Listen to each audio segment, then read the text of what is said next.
Good morning, everyone. It's raining. I get so excited now. Well, I always used to get excited, but I get more excited now when it's raining because I know that we're getting water in the tank, which is great. We haven't needed it as much this year as we would have in past years, that's for sure, but it's still awesome to know that we are getting rain. It's a little bit late this morning. It's hard telling time at this time of year when our days are getting shorter and, especially when it's raining in the morning.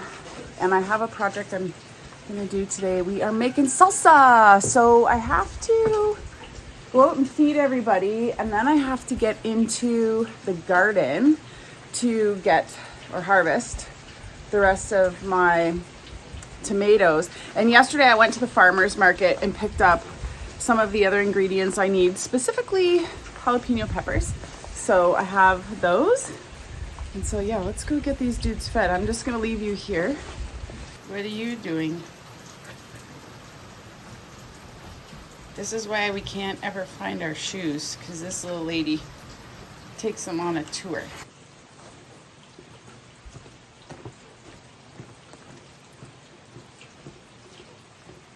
I got wet feeding everybody and moving the chicken coop this morning, but there's a break in the weather here. This phone's like a little bit waterproof, so I can bring you out here. So let's I see something interesting. Let's harvest some tomatoes, but before we do that, remember I left a few cabbages in the garden? Something has definitely been in here that's got bigger teeth than a caterpillar. Look at this damage. So look at that. Something has definitely been munching, like taking big bites out of that cabbage. Don't know. Oh, and my poor sunflower's got quite the lean going on. It might topple. That's too bad. Anyways, it's not ideal to harvest tomatoes right after it rains or even when it's raining, but I have to do it because I need them for the salsa. So let's get her done here. They're definitely on the downswing. I've got some blight starting.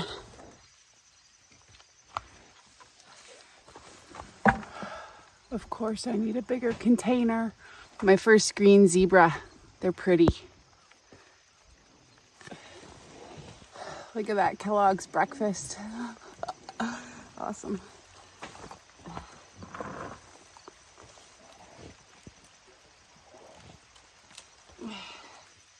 Nice German pink. Chicken food every time. So I brought 2 little baskets and I got a 5-gallon pail and 1 little basket. Oy.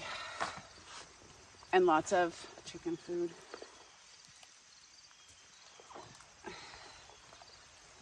I could definitely salvage some tomato from here, but I got lots, so they get a snack.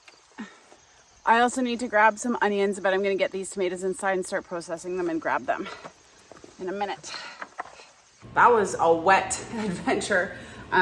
So I picked all of the tomatoes that I could, even some that weren't quite ripe, just to get them off the vines, because I can see that birds have been, or something has been starting to peck at them, and I'm pretty sure it's birds because they're all the ones down low. So I pulled those off the vine so that we would have them and they could still ripen in here and they'd still be in good shape. So I'm gonna pick through the tomatoes that are already ripe and ready to go. But let's get to processing the tomatoes right now. I still haven't finished drinking my coffee. This happens to me sometimes. But I am going to be following 2 kind of different recipes for this salsa. The first one is the Fresh Vegetable Salsa from the Ball Complete Book of Home Preserving on page 201. But I'm going to add a few other things as far as spice is concerned. And when I make my salsa now, I just do it in a roaster oven. So I put it all in there and I just let it simmer for the day. One of the things I don't do is remove the skin from the tomatoes as well. I'm gonna add a tablespoon of lemon juice to each jar and call it good. So I will bring you along for the process as I get going, but first let's start chopping up these tomatoes.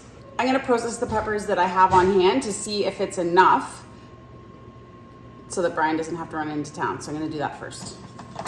For the recipe in the ball book, it says that I need 1 cup. And I plan on at least tripling this recipe.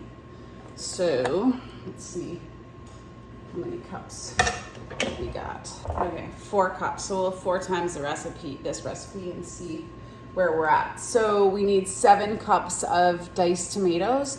So that will be, sometimes there's 28 cups. All right, so we're gonna add that to our roaster pan. And while I've got the food processor going, I'm gonna just process the jalapenos as well. The recipe in the book calls for 8 jalapenos per batch, but I only have 10, so that's what we're putting in. If it's not spicy enough, I'll add some of the red pepper flakes that I grew last year. One of the other tips, if you want it to be really spicy, is to leave the seeds in. So I'm leaving the seeds in so that we get maximum spicage.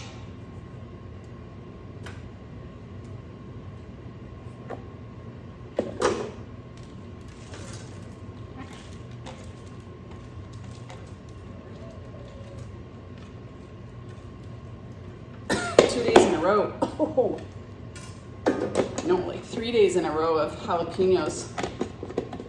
For the tomatoes, I'm just gonna core them, cut out any bad spots, and cut them into smaller chunks. I'll show you.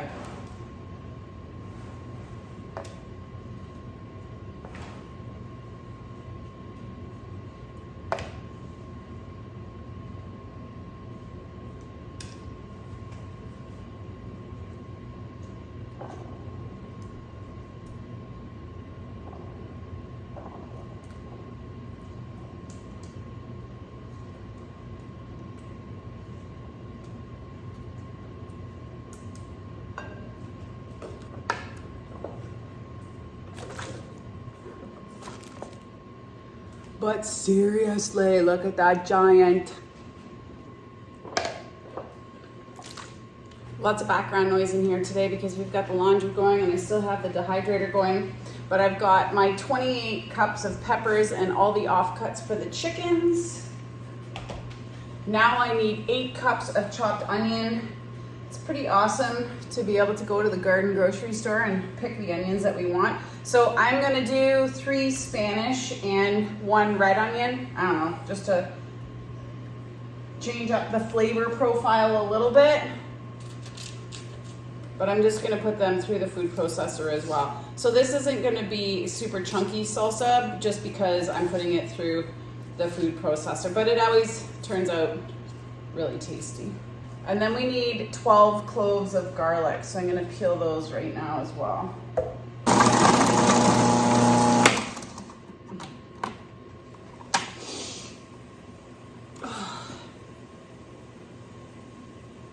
Oh, jeez. We just have to finish processing the onions. We're not quite at 8 cups, so we're going to process 1 more onion, and this is like, I don't know, calls for 12 cloves of garlic, but this is like 15 or 16 because we like garlic. So I'm gonna put the onion through and the garlic. I've already got the roaster oven going. We're just gonna add this, which is probably more than 8 cups, but that's okay. Oh my goodness, the onion tears. Oh, okay, I'm just gonna add it like this.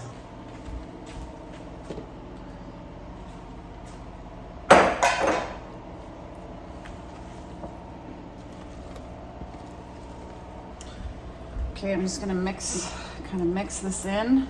And right now I just have the roaster oven set on low. I just like to set it on low until the tomatoes start to produce their own juices.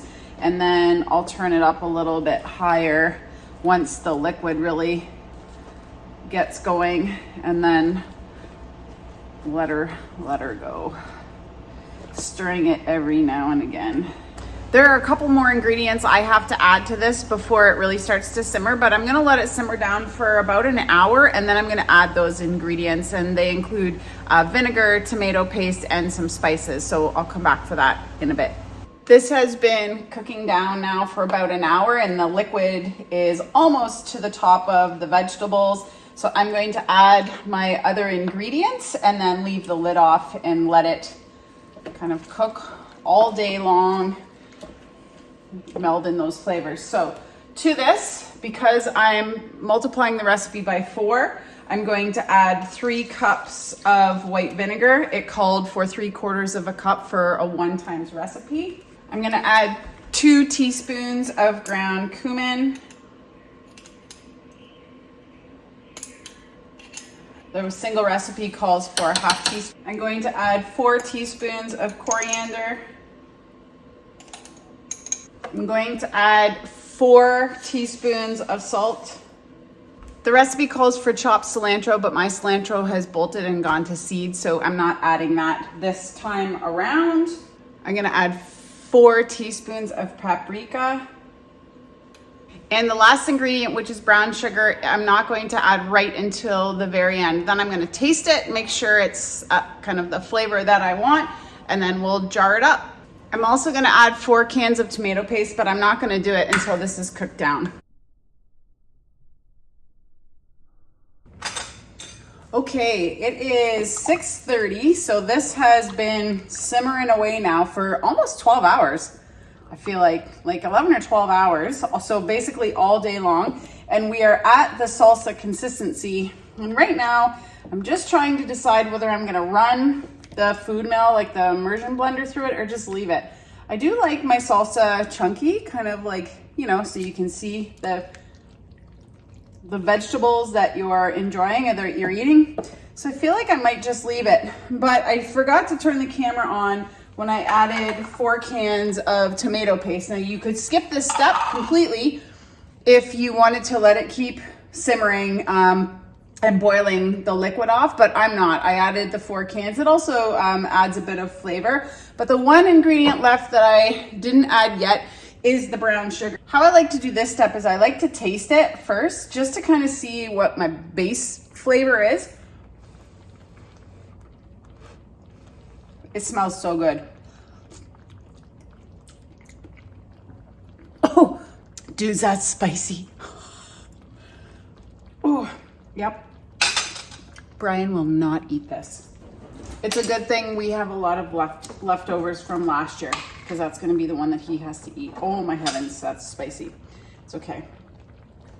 Okay, so I'm going to add, you know what? I'm just going to scoop it like this and make it like a big heaping tablespoon is like a 1/4 cup.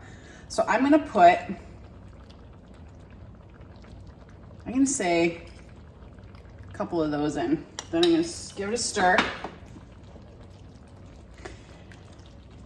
We're just about to eat dinner. I put, I'm hoping it's enough. I put 12 pints into my canner to sterilize while we eat dinner, to heat up and sterilize. And then after we're done dinner, I'll can this. The spice though already is so flavorful. It tastes so good. But both of us like a little bit of a sweet.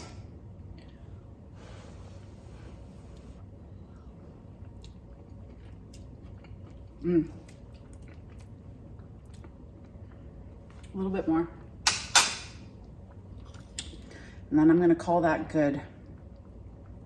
So I'm gonna say we might have added a cup of brown sugar. This jar was full, so that much. Yeah, about a cup. And we multiplied the recipe by 4, so that's not too bad. Oh, that is spicy. My heavens. All right, one last little. It's so good though. It's spicy, but it's so good.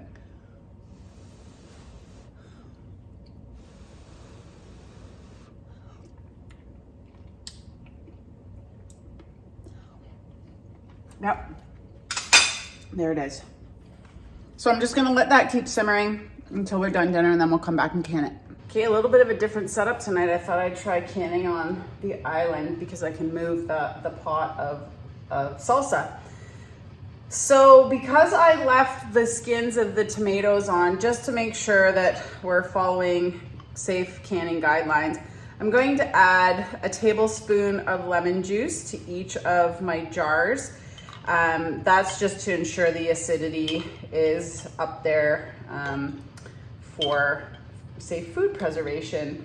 I just watched a really cool episode of Rachel from That 1870s Homestead. Yeah, I am a little bit obsessed. Talking about how, you know, once you've canned for a long time, you get to know, you know, what you can do, what you absolutely shouldn't do, and you have more confidence in the kitchen around canning. And I would say, I might not be quite there yet, but I do take some liberties depending on what it is. So I'm just saying this because, you know, I think I switch up, where did I put that? Oh, I switch up recipes sometimes, or I add things or omit things, but as long as I'm still being safe as far as acidity is concerned, especially canning, or with low acid foods, your pressure canning, I feel like you're still pretty safe. Making sure that things are hot, they're going into hot sterilized jars. Following all those rules, you're still pretty safe. So don't be afraid to try. One of the big things that was a revelation to me was watching people can tomatoes with the skin on, because that was like the worst part of anything tomato based. So now that I leave the skin on, it's so much quicker. Also using this roaster oven for making sauces and things, like put it in and seriously forget about it, stir it when you walk through the kitchen or whatever, but I don't know. So anyways, I'm going to fill these jars to a 1/2 inch headspace with the salsa. It's like 5 alarm spice. So the recipe though, like honestly, the recipe called for 4 jalapenos, and I multiplied it by 4, so that's 16. And I only put 10 in. I did leave the seeds. So if you don't like spice, put less jalapenos in and or de-seed them. That would be my recommendation, because she's so spicy. I'm glad I left this chunky. I like chunky salsa. I don't like it when it's like spaghetti sauce texture. So this is perfect. I like to be able to think about the vegetables that I grew when I eat it. It's always awesome when you eat this salsa in the middle of winter and think about how beautiful the garden was a short few months ago. It's coming. Everything's turning. The hues of fall are upon us. The goldenrod is starting to bloom. The colors change at this time of year. As soon as the sunflowers pop and the goldenrod starts to flower, it's like, oh yeah, it's coming. And fall is my favorite season, but it's just so short. So we have to do our best to enjoy it. Burp all these. I see a big bubble. Come on, baby. There it goes. It's fun watching the bubbles come up from the side. Oh, I didn't even show you. Look at this. Here it is. Sorry, I forgot to move the camera. Oh well. You've seen me fill jars 100 times, so I feel like you get the idea. If you're new to canning, you know, this part is important, making sure you have the correct amount of headspace. This one's too full, so I just take some out of there and find one that needs a little more. And that's all I do until everybody has 1/2 inch headspace. One of the other cool things about making your own food is honestly how much less waste you produce. It is like unreal, the amount of like waste that we have removed from our household by canning. We hardly have any recycling, we hardly have any garbage, because it's all like this, and these jars are reusable. Okay, now I'm just gonna get lids on here, put the screw tops on, get them in the canner. Okay, we're gonna have to do 2 rounds of water bathing for the amount that I have here. We're going to water bath them at a rolling boil for 20 minutes.